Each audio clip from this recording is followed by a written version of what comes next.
রামায়ণে শ্রীরাম এবং রাবণের যুদ্ধের কথা আমরা সবাই শুনেছি। আর এই যুদ্ধ করতে গিয়ে যে সবকিছু অস্ত্রশস্ত্রের ব্যবহার হয়েছিল, রামায়ণে আছে অনেক রকমের অস্ত্রশস্ত্র ব্যবহারের কথা। এমন অস্ত্রের কথা সেখানে আছে যা দিয়ে সমগ্র বিশ্বকে ধ্বংস করা যেত। এ যুগের ভাষায় আমরা যদি বলি, অনেক আগেই পরমাণু বোমা এসে গেছে হাতের মুঠোয়। শুধু শক্তিশালী অস্ত্রশস্ত্রই নয়, পুষ্পক রথ, আগ্নেয়াস্ত্র এসবই রামায়ণ মহাভারতের যুগের ঘটনা, কিন্তু নতুন রূপে আজও কতখানি প্রাসঙ্গিক। রামায়ণের এই সব ভয়ঙ্কর অস্ত্রশস্ত্রের কথা জানতে গেলে আগে জানতে হবে অস্ত্র আর শস্ত্রের মানেটা কি, তাদের মধ্যে ফারাকটাই বা কি। সাধারণভাবে এই তফাৎ আমরা বুঝি না, কিন্তু তফাৎ আছে। কাকে বলে অস্ত্র আর কাকেই বা বলে শস্ত্র, এই সব কিছু আমরা আপনাদের সামনে আজকে তুলে ধরব বা তুলে ধরার চেষ্টা করব। আর সেই জন্য ভিডিওটা স্কিপ না করে সম্পূর্ণ অবশ্যই দেখবেন এবং চ্যানেলটিকে সাবস্ক্রাইব করবেন।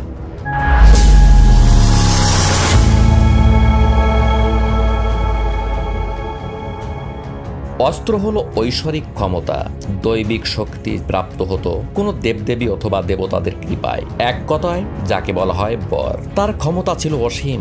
শুধু বিপক্ষের মানুষজন কেন, গোটা বিশ্ব ব্রহ্মাণ্ড উড়িয়ে দেওয়া যেত। রামায়ণের আলোচনা করতে গিয়ে রামের কথাই বেশি বলা হয়েছে। বলা হয়ে থাকে যুগে যুগে দেবতা, মুনি ঋষি মানুষের পক্ষপাতিত রামকে ঘিরেই।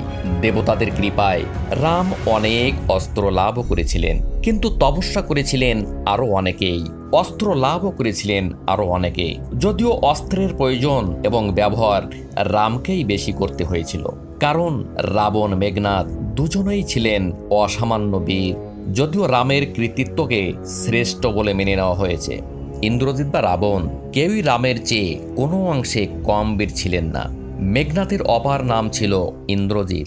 ইন্দ্রলোক বা দেবলোক জয় করার জন্য তার নাম হয়েছিল ইন্দ্রজিৎ। এই দুই বীরকে পরাস্ত করতে গিয়ে অনেক সময় রাম এবং লক্ষ্মণ পরাস্ত এবং বিপর্যস্ত হয়েছেন, আবার দেবতাদের কৃপায় জীবন ফিরে পেয়েছেন। দেবতাদের কৃপা না থাকলে এই যুদ্ধের ফলাফল অন্যরকম হতেই পারত। সে যুগে অস্ত্র কেমন ছিল একটা উদাহরণ দিলেই বোঝা যাবে। রামায়ণের থেকেই উদাহরণ দিই। রামায়ণ মহাভারতের অনেক গল্পগাথা মুখে মুখে প্রচারিত হতে হতে কখন যে এক সময় মূল রচনার মধ্যে স্থান পেয়েছে আমরা তা জানি না। একদিন শ্রীরামচন্দ্র তপবনে সীতার সঙ্গে বিশ্রাম আলাপে রত। কিছুক্ষণ পর রামচন্দ্র নিদ্রামগ্ন হলে সীতা রামের মস্তক নিজ কোলে ধারণ করে বসে রইলেন। এক বায়স বা কাকপক্ষী, যা কিনা আদতে রাক্ষস বা দুষ্ট ব্যক্তি, বারে বারে সীতার মস্তকে আঘাত করছে। সীতার শরীরে আঘাত লাগলেও সীতার রামের নিদ্রাভঙ্গের ভয়ে তা সহ্য করছেন। হঠাৎ সীতার মস্তক থেকে রক্তক্ষরণ হলে তা গড়িয়ে পড়ল রামের শরীরে। উষ্ণ রক্তের স্পর্শে শ্রীরামের নিদ্রাভঙ্গ হলে রাম এক মুঠো দুর্বাঘাস ছিঁড়ে উপরের কাকপক্ষীর দিকে ছুড়ে দিলেন। মন্ত্র উচ্চারণের সঙ্গে সঙ্গে কাকপক্ষীটি নিহত হলো সেই অস্ত্রের প্রয়োগে। রামচন্দ্রের এই মন্ত্র উচ্চারণের সঙ্গে সঙ্গে দুর্বাঘাস উৎক্ষেপণ, যা কিনা এখানে অস্ত্র, সেটি দেবতার নিকট বর পেয়েছিলেন এবং দুষ্ট কাকপক্ষী রূপী রাক্ষসকে হত্যার উদ্দেশ্যে এই অস্ত্রের প্রয়োগ করেছিলেন। এ তো গেল অস্ত্রের কথা। এবার শস্ত্রের কথায় আসি। শস্ত্র হলো পদার্থ জাতীয়, যেমন গদা, ধনুক, তরবারি ইত্যাদি, যা দিয়ে আঘাত করা যায় অন্য একজনের পার্থিব শরীরে। এ যুগের রাইফেল, রিভলভার সবই ব্যাখ্যা করা যায় শস্ত্র হিসাবে। কিন্তু প্রশ্ন হলো, সে যুগের অস্ত্র কি এখনো কেউ লাভ করেন? দেবতারা কি বর দেন? পাওয়া যায় অভীষ্ট সিদ্ধির অস্ত্র। আর কিছু না থাক পুরাকালের গুপ্তঘাতকের মতো এ যুগেও সুপারি কিলাররা বহাল তবিয়াতে ঘুরে বেড়াচ্ছেন। তাদের হাতেও যা থাকে তা শস্ত্র হলেও আমরা তাকে অস্ত্র বলেই জানি। অস্ত্র আর শস্ত্রের তফাৎ এখন আর নেই। অস্ত্র ধারণ করেন যিনি, তাকে বলা হয় অস্ত্রধারী। রামায়ণ মহাভারতে রাম রাবণের যুদ্ধে এবং কৌরব পাণ্ডবদের যুদ্ধে নানান অস্ত্র শস্ত্র ব্যবহার হয়েছিল। এইসব অস্ত্রের নাম, ব্যবহারের রীতিনীতি, ফলাফল সম্বন্ধে অনেক কিছু জানা যায়। এমনকি অস্ত্র লাভের জন্য দেবতাদের নিকট তপস্যার কথাও রামায়ণে রাম বন্ধনা অনেক হয়েছে। আজ রাবণের কথাই হোক, রাম রাবণের যুদ্ধে রাবণের ব্যবহৃত অস্ত্র রাবণের বিরুদ্ধে ব্যবহৃত অস্ত্রের কথা জানতে গেলে আগে রাবণের জন্ম, লঙ্কায় রাজ্য স্থাপন এবং দেবতাদের কাছে তপস্যার কথা জানতে হবে। এসব না হলে দেবতার বর, অস্ত্র লাভ হবে কি করে? সুতরাং আগে সংক্ষেপে রাবণের জন্ম বৃত্তান্ত। কুবের ছিলেন রাবণের বৈমাত্র ভাই, যিনি ছিলেন লঙ্কার রাজা। রামায়ণে আমরা রাবণ ছাড়াও পাই রাবণের ভাই কুম্ভকর্ণের কথা, বিভীষণের কথা। রাবণের পিতা শ্রবার ছিল 6 পুত্র, 2 কন্যা। 6 পুত্র হলেন রাবণ, কুম্ভকর্ণ, বিভীষণ, খর, দূষণ, অহিরাবণ এবং 2 ভগিনী শূর্পণখা ও কুম্ভিনী। ভগবত পুরাণের মতে বৈকুণ্ঠের দ্বারপাল ছিলেন জয় ও বিজয়। পরবর্তীকালে এই 2 জন পৃথিবীতে এসে জন্মগ্রহণ করেন রাবণ ও কুম্ভকর্ণ নামে। দেবতাদের বরে রাবণ হয়ে উঠলেন অপ্রতিরোধ্য, অপরাজেয় বীর। পরবর্তীকালে দেবতাদের বরে বলিয়ান রাবণের সঙ্গে কুবেরের যুদ্ধ না করে পিতার কথায় লঙ্কার রাজত্ব দান করেন রাবণকে। রাবণ হয়ে উঠলেন লঙ্কার দণ্ডমুণ্ডের কর্তা, স্বর্ণ অলঙ্কার অধীশ্বর। কেমন ছিলেন রাজা রাবণ? রামায়ণে জানা যাচ্ছে তিনি ছিলেন সুশাসক। সমস্ত লঙ্কায় ছিল অতুল ঐশ্বর্য। সাধারণ নাগরিকের গৃহ ছিল স্বর্ণ দিয়ে মোড়া। অতুল বৈভবের অধিকারী ছিলেন রাবণ। ছিলেন শিবের ও ব্রহ্মার একনিষ্ঠ ভক্ত। ষড়দর্শন এবং চতুর্বেদ ছিল তার কণ্ঠস্থ। ছিলেন দক্ষ বীণাবাদক। সঙ্গীতের প্রতি অনুরাগ ছিল। অর্থাৎ এক কথায় রাবণ ছিলেন একজন গুণসম্পন্ন রাজা। অমরত্ব লাভের জন্য শুরু করেন শিবের নিকট তপস্যা। শিব যতবারই তাকে পরীক্ষা করছেন, রাবণ নিজ মস্তক তরবারির আঘাতে কেটে গরুর পায়ের কাছে ফেলে দিচ্ছেন। প্রতিবারই শিবের কৃপায় রাবণের মস্তক আবার যথাস্থানে ফিরে যাচ্ছে। এইভাবেই রাবণ 10 মস্তকের অধিকারী হলেন। নাম হলো দশানন। আসল কথা হলো দশানন বা 10 মস্তকের অধিকারী কথাটির মধ্যেই নিহিত রয়েছে রাবণের শক্তি সামর্থ্যের কথা। সাধারণভাবে আমরা কথায় কথায় বলে থাকি 10 জনের মতো শক্তি, অর্থাৎ রাবণ ছিলেন একাই 10 জন। বিদ্যা, বুদ্ধি, অর্থ, সামর্থ্য সব দিক দিয়েই রাবণ ছিলেন একাই 10 জনের ক্ষমতার অধিকারী। শিবের কাছে তপস্যার পর শিব সন্তুষ্ট হয়ে বর দিতে চাইলে রাবণ অমরত্ব ভিক্ষা করলেন। শিব অমরত্ব দিলেন না, কিন্তু রাবণের নাভির নিচে লুকায়িত রইল অমৃত, যার উপস্থিতিতে রাবণ হবেন অপরাজেয়। অমৃত বিনষ্ট না করে রাবণকে বধ করা যাবে না।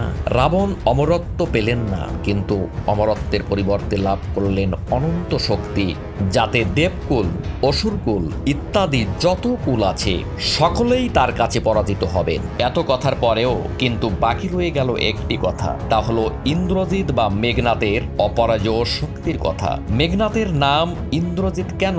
কারণ তিনি ইন্দ্রলোক জয় করেছিলেন। ইন্দ্রলোক, দেবলোক জয় করা তো সামান্য বীরের কাজ নয়। এখনো মেঘনাথকে পরাজিত এবং হত্যা করার আগে লক্ষ্মণ ও রাম পরাস্তই হয়েছিলেন তার কাছে। দেবতাদের সহায়তা এবং কৌশল অবলম্বন না করলে সেই যুদ্ধে মেঘনাথকে পরাস্ত করা সহজসাধ্য ছিল না। অস্ত্র তো লাভ হলো, কিন্তু কি সেই অস্ত্র? কার বিরুদ্ধে কোন অস্ত্র ব্যবহৃত হয়েছিল? আগেই বলেছি, অস্ত্র হলো দেবতাদের নিকট তপস্যার ফলে অবিষ্ট সিদ্ধির জন্য বর লাভ করা। সেই বরগুলি হলো কিছু মন্ত্র যার প্রয়োগে ইস্পিত কার্য সমাধান হয়।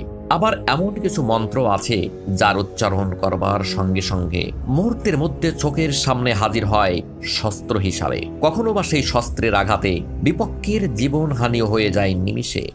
রামায়ণে বর্ণিত হয়েছে যে সকল অস্ত্র, বিশেষ করে রাম, লক্ষ্মণ, রাবণ, মেঘনাথ এবং কুম্ভকর্ণের পারস্পরিক যুদ্ধে, তার মধ্যে একটি অস্ত্রের নাম প্রায় সকল সময় শোনা গেছে, তা হলো ব্রহ্মাস্ত্র। রামায়ণ মহাভারতের যুদ্ধে এই অস্ত্রের নাম শোনেনি এমন কেউ নেই, কিন্তু এই অস্ত্রের ব্যবহার ছিল একেবারে শেষ পর্যায়ে। মনে হয় এই অস্ত্র ব্যবহারের কিছু বিধিনিষেধও ছিল। বিপক্ষকে কোনোভাবেই পরাস্ত করতে না পারলে, বিপক্ষের সঙ্গে যুদ্ধে মৃত্যু আসন্ন হলে এবং সমগ্র বাহিনী পরাজয়ের সম্মুখীন হলে তবেই এই অস্ত্র ব্যবহার করা হতো। তবে কি এই অস্ত্র ছিল একালের পরমাণু অস্ত্র, যার প্রয়োগ সম্বন্ধে আছে অনেক বিধিনিষেধ? রামায়ণের কথাই যখন হচ্ছে, মানব অস্ত্রের কথাই বলি। অস্ত্রটির নাম হলো মানব। এই অস্ত্রটি ব্যবহৃত হয়েছিল মারিচকে হত্যার সময়। ছিল যমস্ত্র। নাম শুনেই মনে হয় একেবারে ইহলীলা সাঙ্গ করার জন্যই এর ব্যবহার। এই অস্ত্রটি ব্যবহৃত হয়েছিল বিভীষণের প্রতি করেছিলেন মেঘনাদ। আগেই বলেছি, দেবতাদের পক্ষপাতিত্ব রামের প্রতি। বিভীষণ সংবাদ এনেছিলেন মেঘনাদ যজ্ঞে বসেছেন, যজ্ঞ সম্পন্ন হলে তিনি অমরত্ব লাভ করবেন, কেউ আর তাকে পরাস্ত করতে পারবে না। লক্ষণকে দুবার এবং শ্রীরামচন্দ্রকে একবার পরাস্ত করেছেন ইন্দ্রজিৎ মেঘনাদ। সুতরাং যজ্ঞ পণ্ড করতে পারলে মেঘনাদকে হত্যা করা যাবে, তিনি আর অমরত্ব লাভ করতে পারবেন না। সেই মতো লক্ষণ ও বিভীষণ সদল বলে মেঘনাদের যজ্ঞক্ষেত্রে হানা দিলেন। তখন বিভীষণের বিরুদ্ধে যমাস্ত্রের প্রয়োগ করেছিলেন মেঘনাদ, নাগপাশ অস্ত্র। নাগপাশ অস্ত্রের ফলে শ্রীরাম এবং লক্ষণকে সর্পবন্ধনে বেঁধে ফেলেন মেঘনাদ। পরে গরুড়ের দয়ায় তারা মুক্ত হন। বিষ্ণুর বাহন গরুড় না থাকলে সেদিন রাম লক্ষণকে মুক্ত হতে পারতেন, সেই দেবতার দয়া। শক্তি অস্ত্র, এটি প্রয়োগ করেছিলেন মেঘনাদ লক্ষণের বিরুদ্ধে। এক প্রকার মৃত বলেই ঘোষিত হয়েছিলেন লক্ষণ। হনুমান সঞ্জীবনী এনে দিলে সুস্থ হন, জীবন ফিরে পান। এছাড়া সূর্যাস্ত্র, বরুণাস্ত্র, ইন্দ্রাস্ত্র, মহেশ্বর, এই সবই একা মেঘনাদের বিরুদ্ধেই ব্যবহৃত হয়েছিল। এক এক দেবতার এক এক রকমের অস্ত্র, তার কার্যক্ষমতাও এক এক ধরনের। এর থেকে সহজেই অনুমান করা যায় মেঘনাদের বীরত্ব। ইন্দ্রজিৎ এবং শ্রীরামচন্দ্র ছিলেন একমাত্র ত্রিমূর্তি অস্ত্র বা তিনটি অস্ত্রের অস্ত্রধারী বীর। এই তিনটি অস্ত্র হল ব্রহ্মাস্ত্র, পাশুপাতাস্ত্র, বৈষ্ণবাস্ত্র। এছাড়াও ছিল গান্ধবাস্ত্র, যা বহু সৈন্যকে একসঙ্গে হত্যা করার মতো ক্ষমতা সম্পন্ন অস্ত্র ছিল। শ্রীরাম এবং রাবণ এই দুজন শক্তিধর ব্যতিরেকে এই অস্ত্র চালনার ক্ষমতা আর কোনো বীরের ছিল না। কিন্তু রাবণের এই অস্ত্র চালনা করার শিক্ষা থাকলেও অস্ত্র ফিরিয়ে নেওয়ার শিক্ষা ছিল না। নানা রকম অস্ত্রের কথা বলা হলেও আমাদের সাধারণত কৌতূহল বশত জানার ইচ্ছা থাকে রাবণ কোন অস্ত্রের আঘাতে নিহত হয়েছিলেন। আগেই বলেছি, শিবের বরে রাবণ অমরত্ব লাভ না করলেও শিব তাকে অমৃত দিয়েছিলেন, যা লুকায়িত ছিল রাবণের নাভিতে। বিভীষণ এই কথা শ্রীরামচন্দ্রকে জানালে রামচন্দ্র প্রসবপণ অস্ত্র দিয়ে রাবণের অমৃতকে বায়বীয় পদার্থ রূপে হাওয়ায় উড়িয়ে দেন। পরে ব্রহ্মাস্ত্র নিক্ষেপ করেন। বর্তমানের গবেষক কুল নানা মাধ্যম থেকে জানিয়েছেন যে ব্রহ্মাস্ত্রই হল বর্তমান কালের পরমাণু বোমা। অবশেষে শ্রীরামচন্দ্রের হাতে সুশাসক, দক্ষ বীণাবাদক, দেবদ্বিজে ভক্তি সম্পন্ন লঙ্কার রাজা রাবণ অবশেষে নিহত হলেন। বন্ধুরা, কেমন লাগলো ভিডিওটি ভালো লাগলে বন্ধুদের মাঝে অবশ্যই শেয়ার করে দেবেন এবং একটি লাইক করবেন, আর কমেন্টে জয় শ্রীরাম অবশ্যই লিখবেন। ভালো থাকবেন সবাই, দেখা হচ্ছে আগামী ভিডিওতে।